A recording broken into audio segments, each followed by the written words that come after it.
Welcome to Whisperwood Stories. Today, we read part 2 of Death Below, a story written by me, Whisperwoods. Let's begin.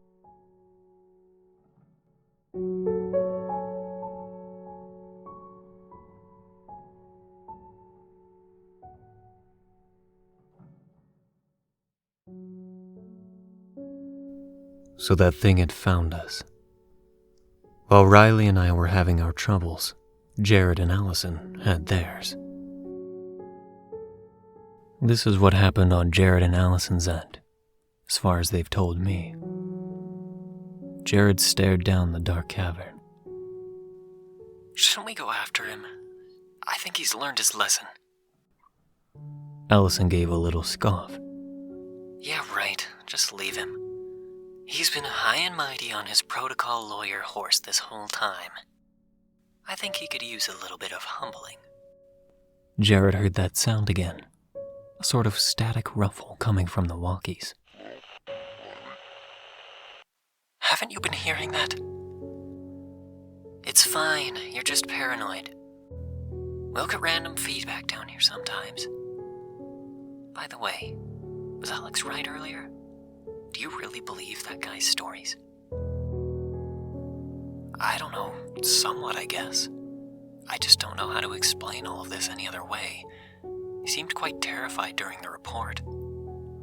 There has to be some sort of thing wandering down here, protecting something. If there was, why wouldn't it have killed him? I don't know, maybe it wasn't hungry that day or something. Look, I get it. We've all seen the pictures of those murals with ancient Latin, cults, and all that.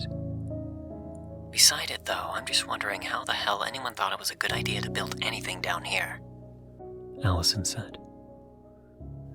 Agreed there, Wait, tell me you see that at least, Allison. Jared pointed. Are those lights? A group of lights were heading down the cavern, from the direction where they had entered some hours ago. 3 heavily armed agents strode into our setup. They had full-face helmets and body armor. Their armor seemed strange, familiar somehow. These strangers aimed weapons immediately, seemingly made to be effective underwater. Identification, slowly, one said from under their helmet. Jared and Allison raised their hands and complied. The agent studied their badges while the other 2 aimed. He scanned the IDs with his equipment. Yep, this is Delta Squad. I'm Commander Fairweather. These are my soldiers, Henderson and Moon. At ease. They lowered their weapons. We're Elite Team C, given orders to extract remaining Delta Squad members. Forgive the charged entrance, but you're all in danger. Something seemed off the way he said those words. Something didn't seem right. Where are the other 2 soldiers from your squad? Henderson said as she glanced behind herself. Jared and Allison exchanged a look. They're down setting up lights at the ruin entrance. If I may ask, who are you? I'm in charge here as far as I know. Allison said. How long have the other 2 been gone? Fairweather said, ignoring the last. About an hour or so, sir? Jared said. Fine. Let's move. Delta, ahead of us. Weapons at the ready, Team C. Fairweather said. I hope you brought your own diving gear, Allison mumbled. Jared was hearing that sound again, but no one else seemed to be reacting. Have you heard of these guys? He whispered to Allison. Allison shook her head as they moved. If they were extracting them, why wasn't one of these soldiers just bringing them out? It didn't feel like any sort of rescue, but there wasn't much of a choice.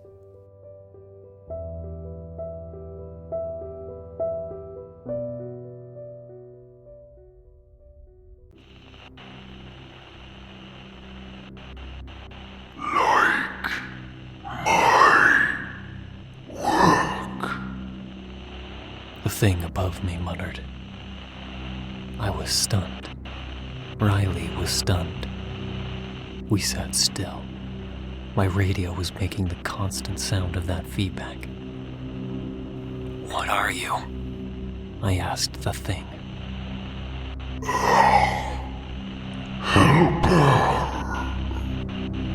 It said simply.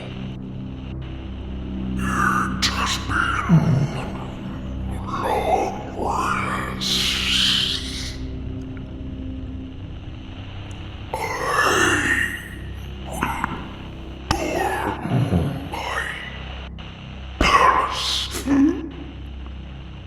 With all of you very soon.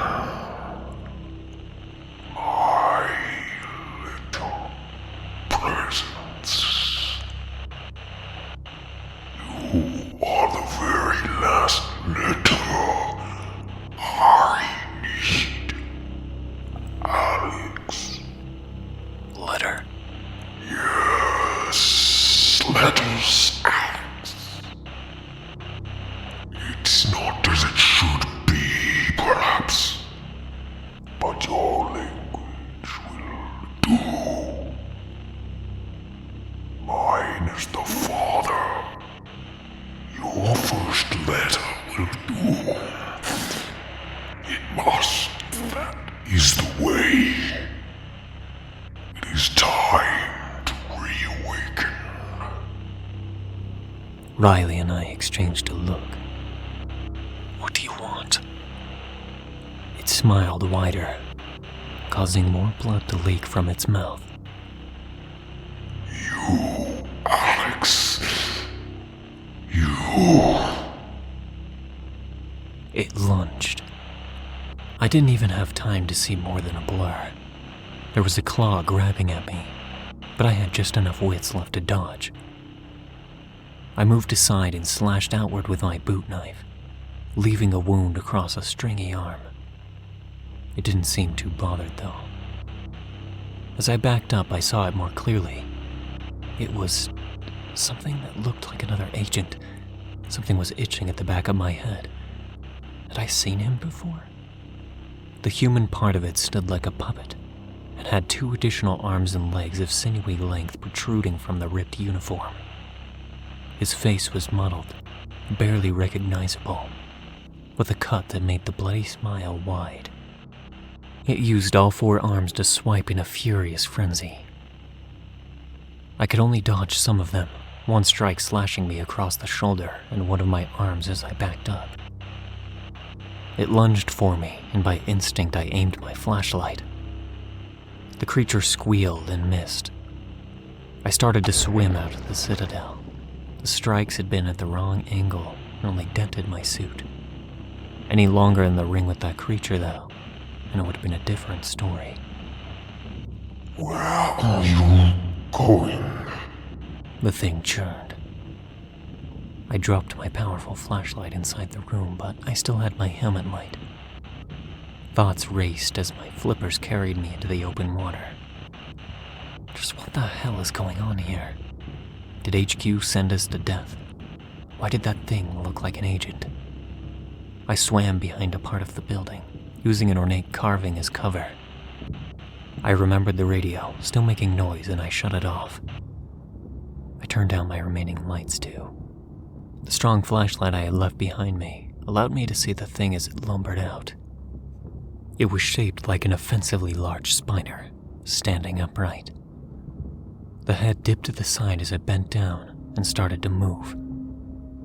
It bent like some amphibious mangle. Its unnatural patterns were disturbing. I silenced the urge to curse at the grotesque sight as it looked for me. The sounds it made as it moved were just as strange, as if it were made of weak wood, limbs creaking.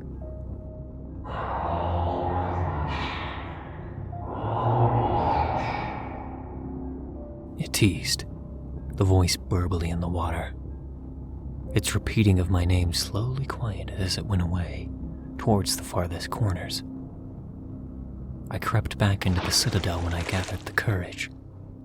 With her shoulder free, Riley had somehow managed to pull her left arm out of the ropes and was working at the other two. I ran up to the podium and helped her. Her wrist was red and chafed. Once we both lowered to the ground, I had Riley lean on me for her injuries. Just what the hell is that thing? I said. Just wait until... Give me the second one. There's two? I stammered. Yep. Except for the other one can't see. It has some sort of film over its eyes. Riley said. I'm not sure if the one we just met can see. If it can, it's not very well. You might have blinded it with that flashlight. Though I don't think they have much use for eyes down here anyway.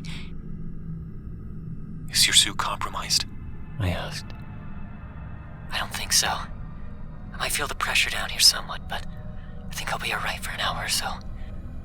I hooked one of my oxygen tanks to Riley's back. Our suit helmet luckily has its own built-in regulator, hence why Riley was just able to not drown being dragged down here. All I had to do was hook up the tubes from the oxygen tank to the suit's helmet. Though now my air supply was less than half. I picked up my flashlight. We readied ourselves to swim out of the Citadel once we crept out. If it wasn't for Riley's floodlights, we would have likely been lost. My long-distance radio emits strange feedback when those things are near, I said as I switched it back on. Mine did too, but it broke when the thing was dragging me away. I think it used the sound to find me. I'm just glad my local comm stayed in one piece, Riley said. Just then the radio blipped with that noise. I shut it off and I saw a swimming shadow in the distance. It was coming towards us. Down, Riley said. I clicked off my lights. We ducked down against the wall of our current stone building and the thing stopped. The vague shadow I could see looked like it might have once been a person too, only it was beyond mangled. It crept down the wall like a spider, only a few feet away from us. Something hung from its chest and dangled above our heads. I could see that there was a strange film over its eyes. It must be the blind one. I took a risk. I clicked back on my light. After a few frozen seconds, the thing didn't notice at all. I shone it carefully up at the creature, wishing I hadn't. The thing on its chest was a dog tag reading Desmond Quarter, Beta Team. I glanced at Riley, and we shared the same idea. There had been other teams before us. The creature did eventually leave us, leaping amongst the distant heights until it disappeared. When I clicked on my radio, we started to hear voices over it. It was hard to tell, but I thought that there were figures in the floodlights, just at the water's edge. I had to force myself not to swim frantically towards them. Had Allison and Jared come to help us? I had to warn them about these monsters. I tried my radio. Jared, Allison, you there? The strange residue was quieter than before, but it was back. Yeah, Alex. Good to hear from you. We're here in the city. Where are you? Allison said. Riley and I are both swimming away from the Citadel. We're both injured, but she's worse off than me. The things that attacked us weren't human. Not anymore. There was a pause. We'll get you help. We're pretty close to you. You can tell us about these attackers then. By the Citadel. You mean that center building, right? Right. I take it you can see it from the floodlights at the mount there. We're already in the city. We're not by the mouth at all. There was a crashing then, shattering sounds that trailed into the water. Riley and I peeked out from the stone openings and saw the source. One by one, the bright floodlights were falling. I guess the first one can't see after all, Riley muttered. We're the only ones. That's not one of ours. I heard another voice say, as if beside Allison. It wasn't Jared. Who was it? What did you see? Allison asked. It must have been one of those things. They're both using the bodies of some agents we don't recognize. We saw one wearing a dog tag. It said, Desmond Quarter, Beta Team, I said. And what are we dealing with here? Jared asked, trying to keep his cool. Stay down, Delta 2, Delta 4. Don't let it see you. Another unfamiliar voice said. One passed us by, but didn't notice us. It can't see, but the other can. Both of them caused our radios to go on the fritz. The first one we saw said something about needing letters, decorating its palace with us. It said that I was the last letter it needed. They can speak? Jared squealed. The residue was behind his words. Quiet. Lights off. Allison hissed. I heard that now familiar sound, and recognized it despite it being over the comms. It was the soft, sinewy squelch of creaking limbs that the creatures had exhibited. Then their radios clicked off. Even Riley and I felt the need to be quiet. A voice gurgled over my radio.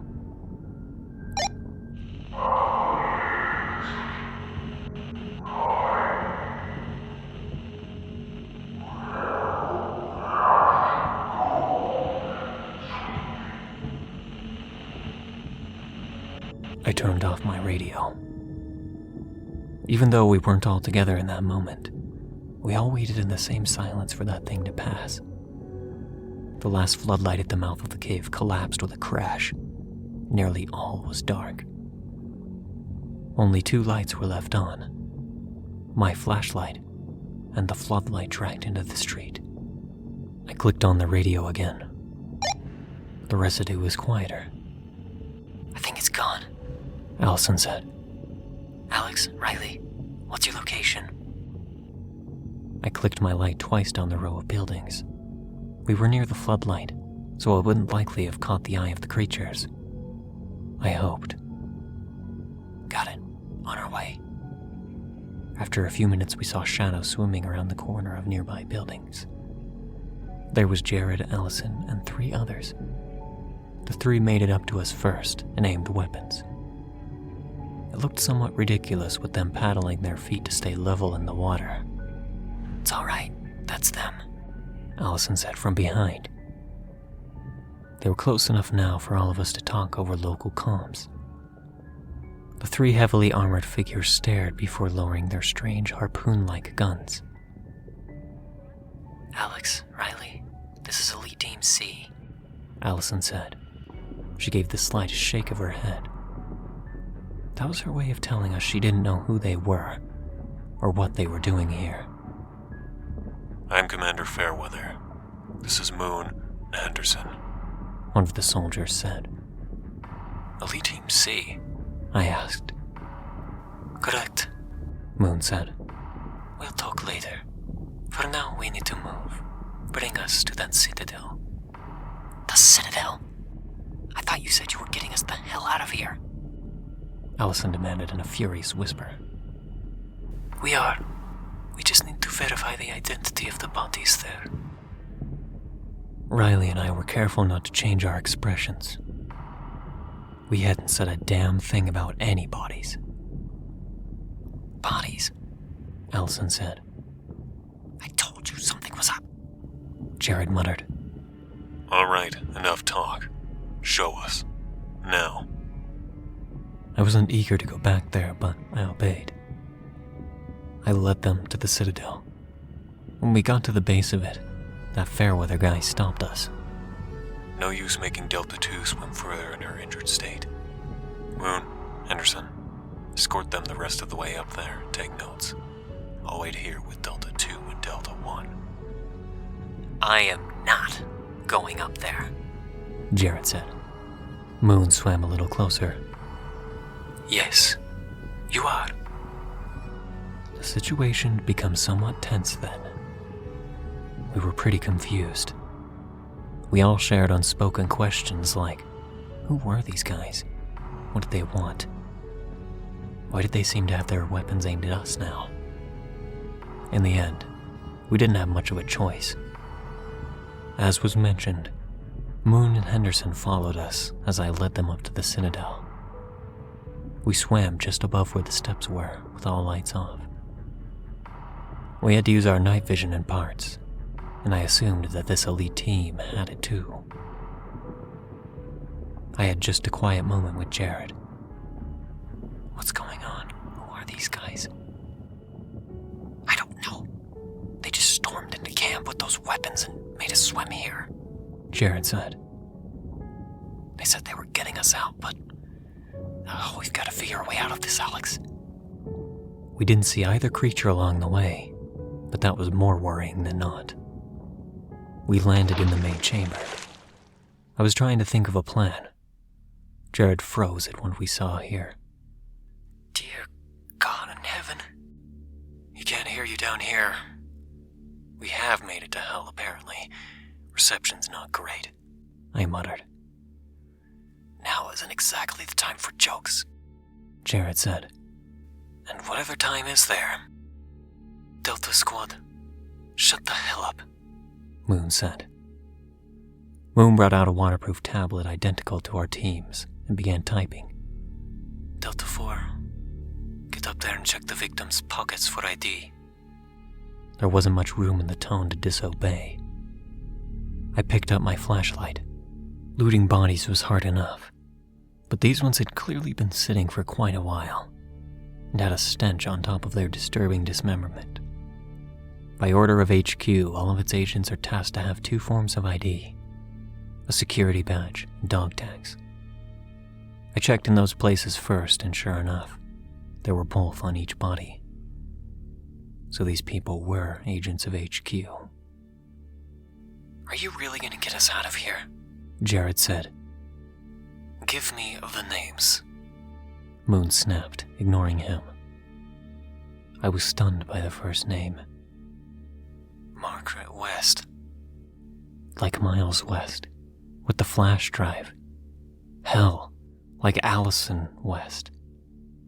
I moved on to the other names. Oliver May.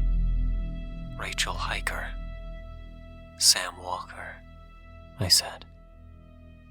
I took a moment to read the last part of their IDs. All from either Alpha or Beta squads. Jared and I exchanged a look. We had the same thoughts too, I could see it.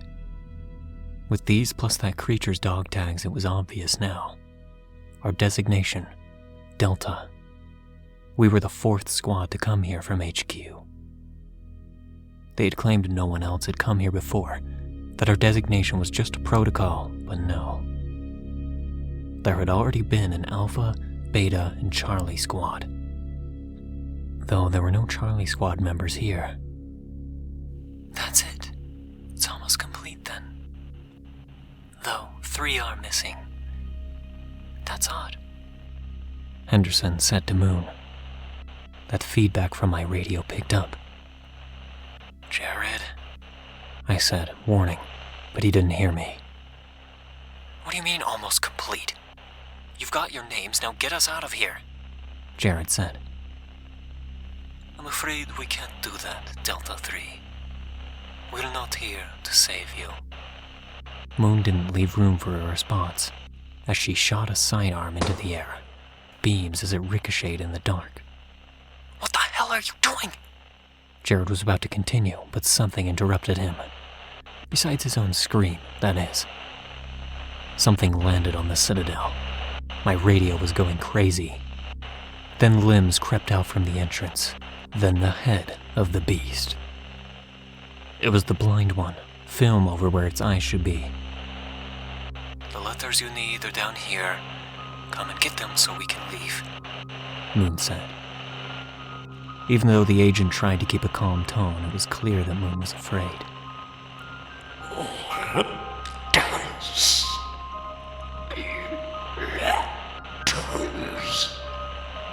The thing's voice was even rougher than the other ones. Yes, letters. Now get down here before... The thing leapt. It could have struck Jared down easily, but it completely ignored him and slashed across Agent Moon.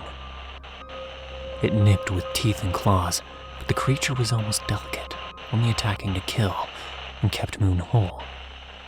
What the shit? Gunfire cut her off. Between shots, I could hear her clicking on her radio. Fairweather, we have a problem. The creatures are after us. She continued firing. Bullets slashed across the creature's flesh, but it only seemed to make it angrier. As soon as it was done with Moon, it was after Henderson. I shook myself out of my stunned state and glanced at the floor. Moon's weapon had slid across the ground to be near me. I ducked down and grabbed it as a limb of the creature swept wide of me. When I had the weapon, I ran back to Jared and pulled him along. Go! We swam out of the Citadel. Henderson's fire stopped and we heard a scream. We worked our way to the bottom of the building. We looked to where Fairweather, Riley, and Allison would have been, and there they were. Jared held out an arm to stop me, and he pulled me aside. Then I saw it. Fairweather had his gun leveled right at Riley and Allison both. They were disarmed with their hands up. All of us waited for the thing to leave the Citadel. And as soon as it had riled up, it was silent again. Apparently in the commotion, he hadn't seen Jared or I fumble down the steps. We were caught between a hostile soldier and a murderous monster creature out there. What do we do? I took a second to think. Then I led Jared behind Fairweather. Riley saw us creeping up but didn't so much as flinch. Why are you doing this? She growled through her injuries. Who are you? Elite Team C, tasked with making sure the ritual finishes. I'd keep my voice down if I were you. What ritual? Allison demanded. I have nothing more to say to you. The knowledge won't help you any. I cut him off as Jared kicked him. The soldier was quick, but not quick enough in the water. We wrangled silently. It wasn't too glorious of a display, really. Jared eventually managed to wrap his arms under Fairweather's to constrict him, and covered the area of his helmet where his mouth would be. Whether pointlessly or not, I didn't say anything. Allison swept in with a bouncing kick straight into the man's stomach, muting his struggles. His armor didn't seem to help him too much there. I stepped up and aimed the weapon at him, and this made Fairweather freeze. Jared pulled wrist ties from a pouch and pinned Fairweather's hands behind his back. Thanks. That was close. Allison said. What was going on up there? Oh, I've got no idea. Jared muttered. Fairweather stayed silent. Let's move. We can question the guy when we're in a safe spot, I said. There is no safe spot in this place, Jared said. Safer, then. Come on, let's go, Allison said. Allison handed Fairweather's rifle to Riley. The city had fallen silent again. We hauled Fairweather off and moved as quietly as we could. Soon we were off in a much darker part of the city. All of us but Allison turned off our headlamps, who set hers to dim. Jared and I had to turn off night vision. Using that much soup battery that early was a bad idea.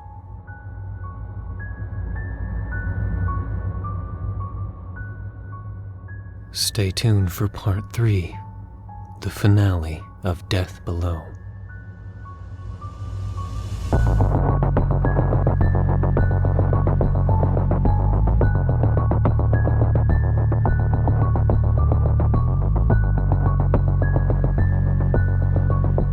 Thank you for listening to Whisperwood Stories.